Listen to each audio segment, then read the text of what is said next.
Hello and welcome to Biomantham classes. So today we are going to start our next topic, that is gymnosperms. इससे पहले हमने जितना plant kingdom को जितने parts में divide किया था, एल्गी, ब्रायोफाइटा, टेडोफाइटा, ये हम कंप्लीट पढ़ चुके थे. हमारा remaining topic that is gymnosperm, जो हम आज शुरू करने जा रहे हैं.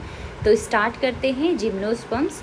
सबसे पहले हम देखते हैं कि जिम्नोस्पर्म के कैरेक्टरिस्टिक फीचर्स या जिम्नोस्पर्म हम किसको बोलेंगे. हमने on the basis of phenological characters और जो उसमें उसके हैबिटेट, इस बेसिस पे हमने सारे प्लांट्स को डिवाइड किया था. अब हम देखते हैं जिम्नोस्पर्म. तो सबसे पहले जानते हैं कि एक्चुअली जिम्नोस्पर्म का मीनिंग क्या होता है. जिम्नोस्पर्म्स का मतलब है, जिम्नो का मतलब ये दो वर्ड से मिलकर बना है, जिम्नो प्लस स्पर्म्स. तो जिम्नो का मतलब होता है नेकेड और स्पर्म्स का मतलब होता है, स्पर्मा का मतलब होता है सीड. मतलब ऐसे प्लांट जिनमें क्या होगा, नेकेड सीड प्रेजेंट होंगे. That type of plants is called gymnosperms.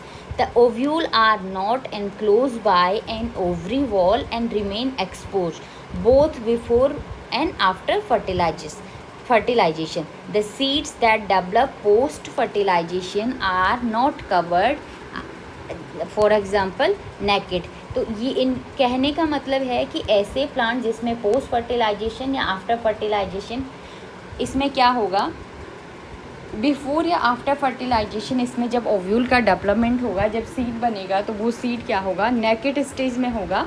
Gymnosperm include इस, अब हम इसका हैबिटेट देखते हैं कि किस टाइप के प्लांट्स इसमें मिलते हैं. On the basis of habitat we divide plants into 3 parts, that is herb, tree और श्रब्स. तो जिम्नोस्पर्म के जो ज़्यादातर प्लांट होते हैं वो होता है हमारे पास मीडियम साइज़ के ट्री, या तो टॉल ट्री और या तो shrubs. One of the gymnosperms that is giant redwood tree, जिसका नाम है sequoia, one of the tallest tree species in the world. The roots, अब हम देख रहे हैं, ये तो हमने इसका हैबिटेट देख लिया कि किस टाइप के प्लांट्स होंगे. मतलब ज़्यादातर हम कह रहे हैं ये श्रब्स होंगी या स्मॉल या मीडियम साइज़ के ट्री होंगे, और ट्री, और जो सबसे बड़ा ट्री है उसका स्पीसीज़ भी हमने देख लिया, सिकुआ, रेडवुड ट्री जिसको कहते हैं. अब हम देखते हैं दूसरा इसका मॉर्फोलॉजिकल कैरेक्टर, दैट इज़ इसका रूट किस टाइप का है. तो इसमें जो रूट होती है जनरली इसमें टेप रूट होती है, जैसे हम पहले पढ़ चुके हैं या हमें पता है इस बारे में कि जो प्लांट रूट है उसको हम दो टाइप से डिवाइड कर सकते हैं. प्लांट्स की रूट को, फर्स्ट को हम कहते हैं टेप रूट और सेकंड को हम कहते हैं फाइब्रस रूट या एडवेंटिटियस रूट. तो जो जिम्नोस्पर्म की जो रूट है वो ज़्यादातर इसमें क्या है, टेप रूट होती है. अब इसमें दो टाइप के, जैसे अब इसमें एग्जांपल देखेंगे ऑन द बेसिस, अब इसके जो ऑर्डर्स हैं, क्लासेस हैं, वो डिफरेंट उसमें प्लांट होंगे. अब यहाँ पे हम डिस्कस करते हैं दो प्लांट का. First one is Pinus and second one is cycas.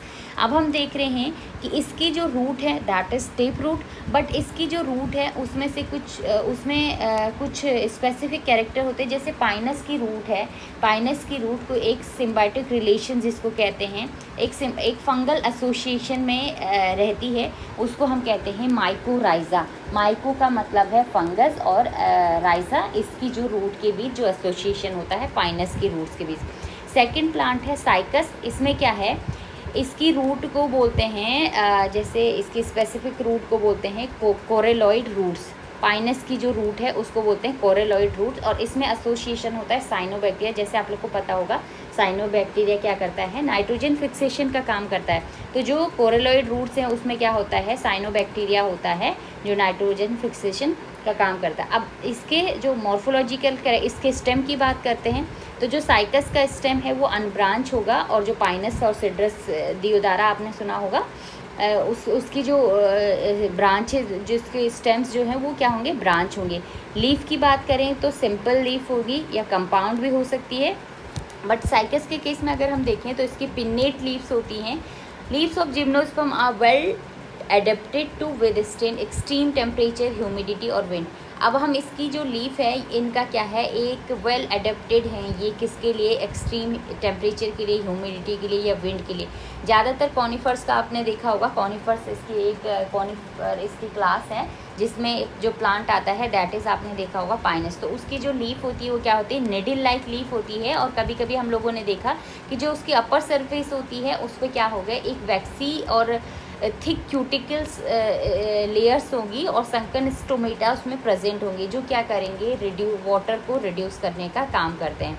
Next हम देखते हैं, जैसे हमें यहाँ पे एक स्ट्रक्चर देखने को मिल रहा है। फर्स्ट वन था, जो पहला प्लांट हमें देखने को मिल रहा है, दिस इज़ साइकस, और जो सेकंड प्लांट हमें देखने को मिल रहा है ये है पाइनस। इसमें आपको लीफ देखने को मिल रही होगी और इसका लीफ अरेंजमेंट भी आपको देखने को मिल रहा है। तो हमने बात कर ली इसकी हैबिट की, इसमें रूट सिस्टम की बात कर ली, उसकी लीफ की बात कर ली।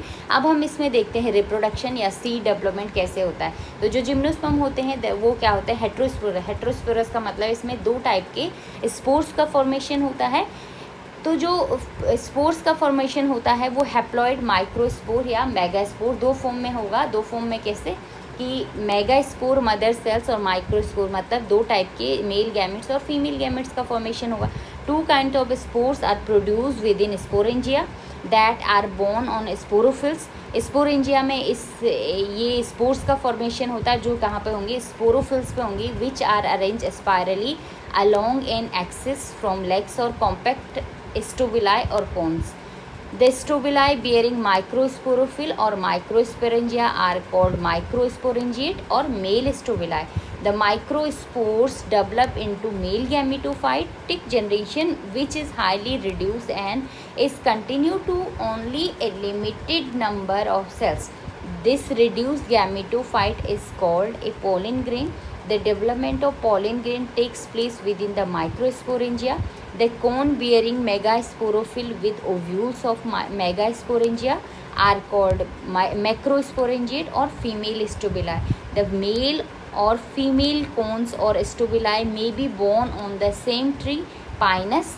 जैसे अब हम इसमें कह रहे हैं कि जो हेट्रोस्पोरस होते हैं और इसमें क्या होगा, मेल गैमेट्स या मेल गैमेट्स को हम कह रहे हैं मेगास्पोरेंजिया या फीमेल स्टोबिलाई में उसका फॉर्मेशन हो रहा है। और कहाँ पे बनते हैं, माइक्रोस्पोरोफिल्स में बनेगा माइक्रोस्पोरेंजिया या मेल स्टोबिलाई, जिससे क्या डेवलप होगा, पोलिन ग्रेन डेवलप होगा। और ये क्या होंगे, अगर हम इसका डेवलपमेंट देखें, कोन्स और स्टोबिलाई जिसको बोलते हैं, अगर सेम ट्री में हो रहे हैं तो सेम ट्री का एग्जांपल है पाइनस।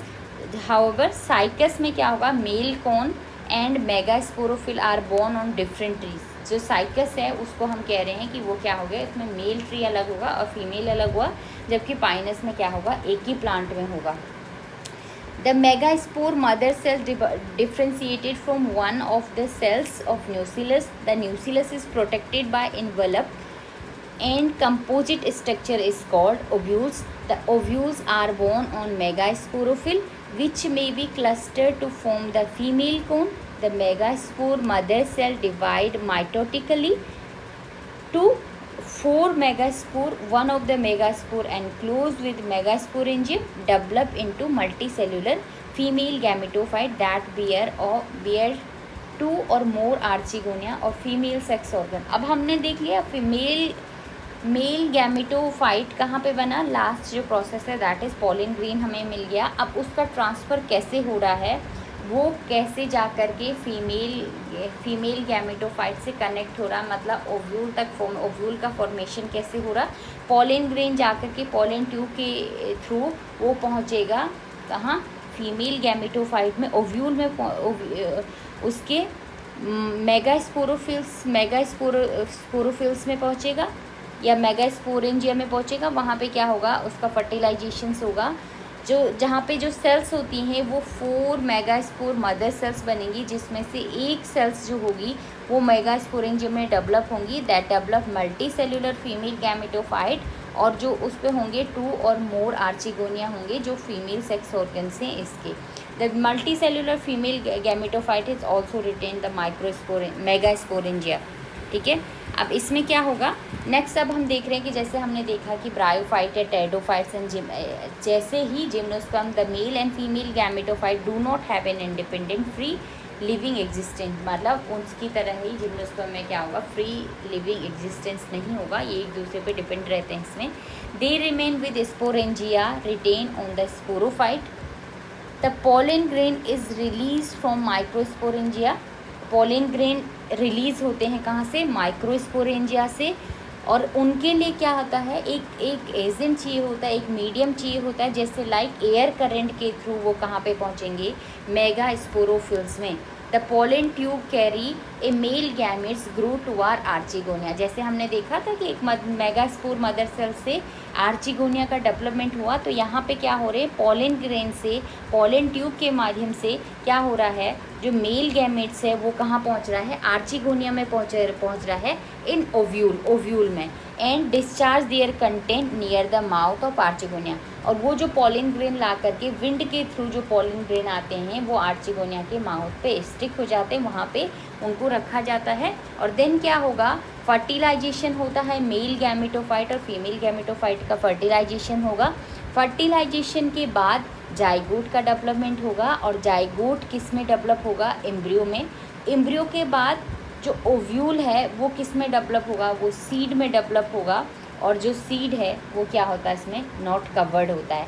अब ये चीज़ हमने पढ़ लिया, इसका मॉर्फोलॉजी देख लिया, किस टाइप का लीफ होता है, स्टेम होता है, और किससे रिप्रोडक्शन, इसमें किस टाइप से स्ट्रक्चर्स का डेवलपमेंट होता है और किस टाइप से सीड डेवलपमेंट होता है। ये प्लांट्स हमने देख लिया, पहला पिक्चर्स हमने इसमें देखा ये साइकस का है, सेकेंड इसमें पाइनस का है, और थर्ड जो एग्जाम्पल है दैट इज़ जिंगो, हमें जो क्लियर इसमें देखने को मिल रहा है। तो इस टाइप से हमने आज कंप्लीट किया जिम्नोस्पर्म। नेक्स्ट लेक्चर में हम पढ़ेंगे डिटेल अबाउट एंजियोस्पर्म्स। तो आज हम अपना लेक्चर यहीं पे स्टॉप करते हैं। अगर आपको हमारा लेक्चर पसंद आया, लाइक शेयर सब्सक्राइब करना ना भूलें। Thank you.